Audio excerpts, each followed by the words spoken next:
The isolated roadside diner, with its gleaming windows and the rich scent of morning coffee, looked like an easy target. To the gangs that prowled the remote highway, it represented fragility and opportunity. A woman alone, miles from any help. They saw only a vulnerable heir to her grandmother's legacy, a prize for the taking. They laughed as they strutted through the door, their eyes blind to the quiet tells of a different truth. They missed the Marine's disciplined stance beneath her calm demeanor, the tactical precision in her observant eyes, and the loyal, shadowed partner forged in the fires of combat. When their casual intimidation twisted into violence, they made a fatal miscalculation. They had not come to prey upon a victim.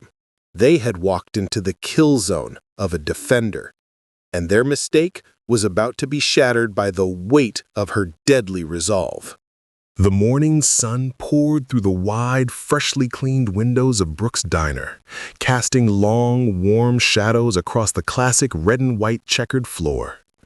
The air hummed with a quiet, comforting symphony.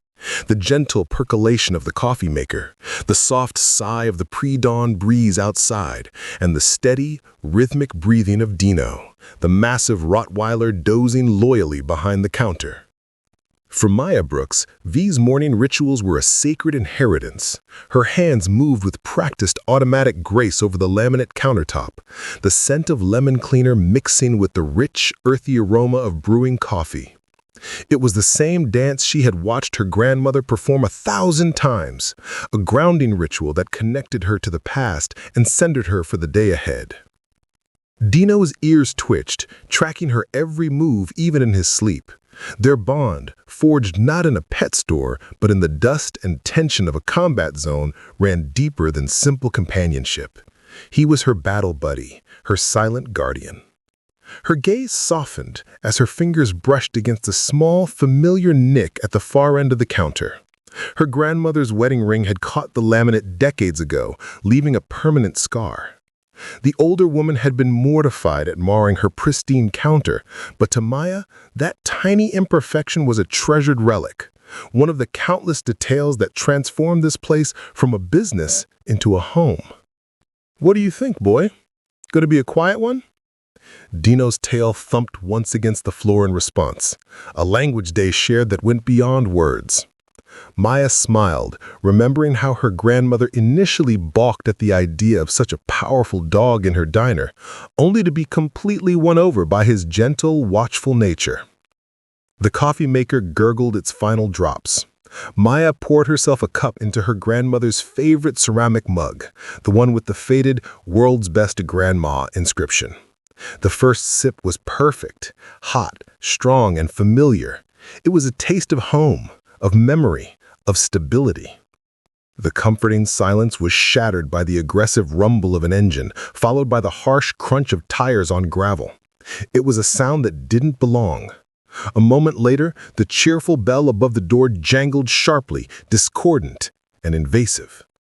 3 men entered, their heavy boots landing with deliberate weight on the tile. The morning light glinted off cheap tattoos and cheap jewelry, catching the hard set of their jaws. Maya's combat-honed senses, never fully dormant, flashed to high alert. These weren't travelers seeking a hot meal.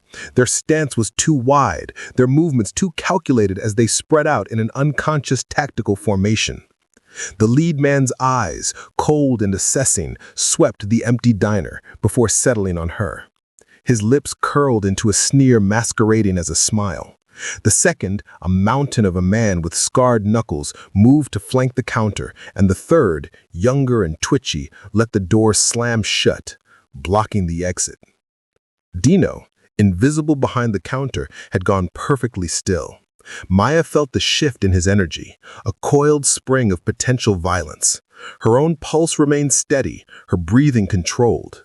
She was back in her marine skin, reading the room, calculating angles. "Welcome to Brooks Diner," she said, her voice even and professional, betraying none of the ice forming in her veins. The lead man, whom she now recognized as Silas Carter, a name whispered with fear in hushed local conversations, slid onto a stool. "What's good here, sweetheart?" he asked, his voice dripping with mocking sweetness. "Everything on the menu is fresh. The coffee's just brewed." The mountain man let out a harsh laugh. "Coffee ain't what we're here for." "Place is awful quiet," Duke added, moving to peer out the window.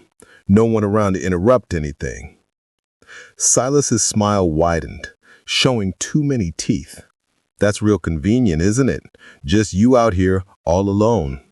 He drummed his ringed fingers on the counter. "Nice place. Shame if something happened to it." "I'll take your order if you're eating," Maya said, her tone firming. "Otherwise, I'll have to ask you to leave."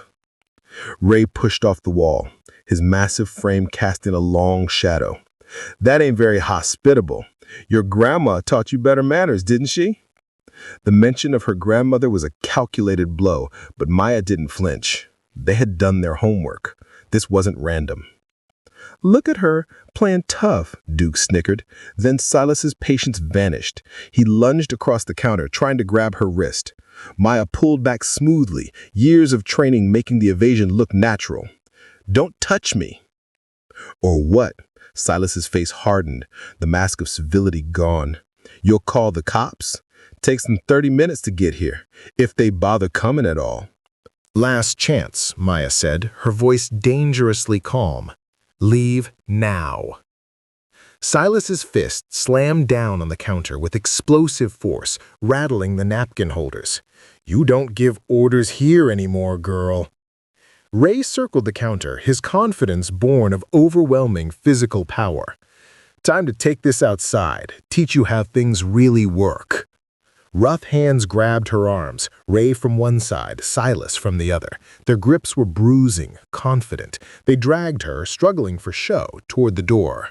Duke held it open, his nervous energy now transformed into cruel anticipation.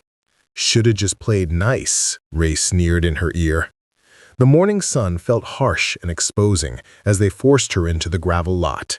The highway stretched empty in both directions. They had her isolated, just as they'd wanted. They shoved her back against the rough brick wall of the diner, the impact jarring. Silas pinned her, his face inches from hers, his breath reeking of stale tobacco. "Not so tough now, are you?" he spat. Maya's mind was a cool, clear map. 3 hostiles, gravel underfoot, diner wall at her back, Dino waiting for his signal. They were so sure of their victory, they didn't see the predator in her eyes. "You know what your problem is?" Silas tightened his grip. "You think you're special." "No," Maya replied, her voice cold and clear, cutting through their bravado. "Your problem is, you never asked why a woman runs a diner alone out here, never wondered how I've survived this long."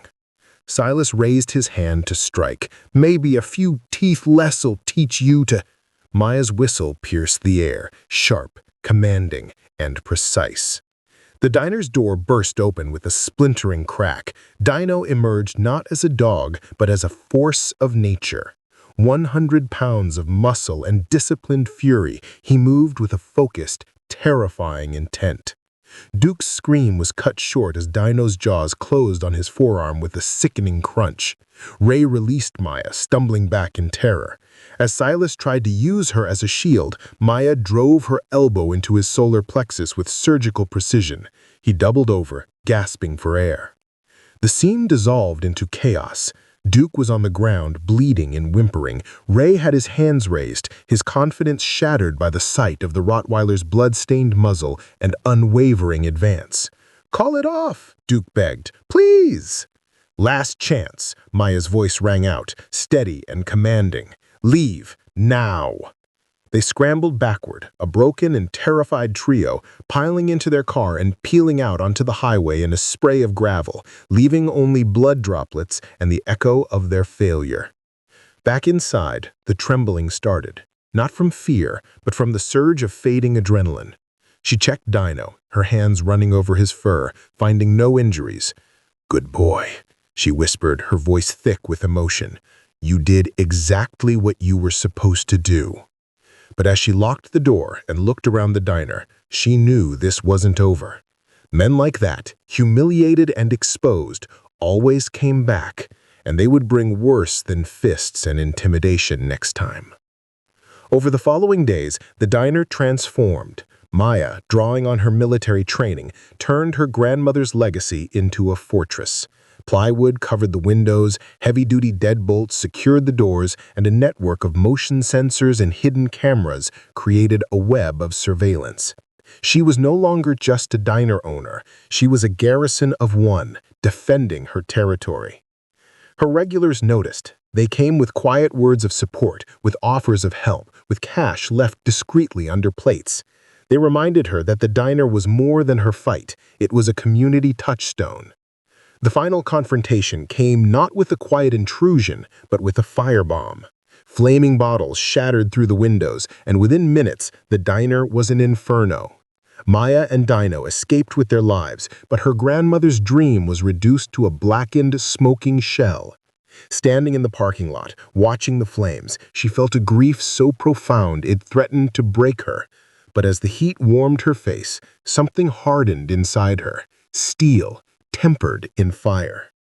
The gang returned that night, emboldened by their arson, expecting to find a broken woman. Instead, they found a Marine standing in the ashes of her home. Maya had turned the ruin into a lethal trap. When they entered, confident and cruel, she unleashed a storm of disorienting lights, deafening alarms, and the swift, brutal efficiency of a trained soldier and her war dog. When the state police, alerted by her automated system, swarmed the scene, they found 6 men zip-tied and defeated, and a woman with soot on her face and unwavering resolve in her eyes. The security footage she provided was damning, exposing not only the gang, but the corrupt local sheriff who protected them. In the weeks that followed, the community rallied. Donations poured in. Volunteers showed up with tools and supplies.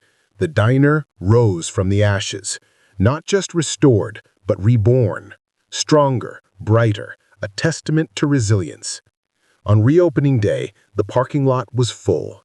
The air was filled with the clatter of plates, the murmur of conversation, and the rich, comforting scent of coffee. Maya moved between the tables, pouring refills, her grandmother's mug warm in her hand. She paused at the counter, her fingers finding that familiar nick in the laminate. Dino lay at her feet, a quiet, powerful presence. The sun streamed through the new windows, illuminating a diner that was more than a building. It was a symbol, a legacy, a promise kept.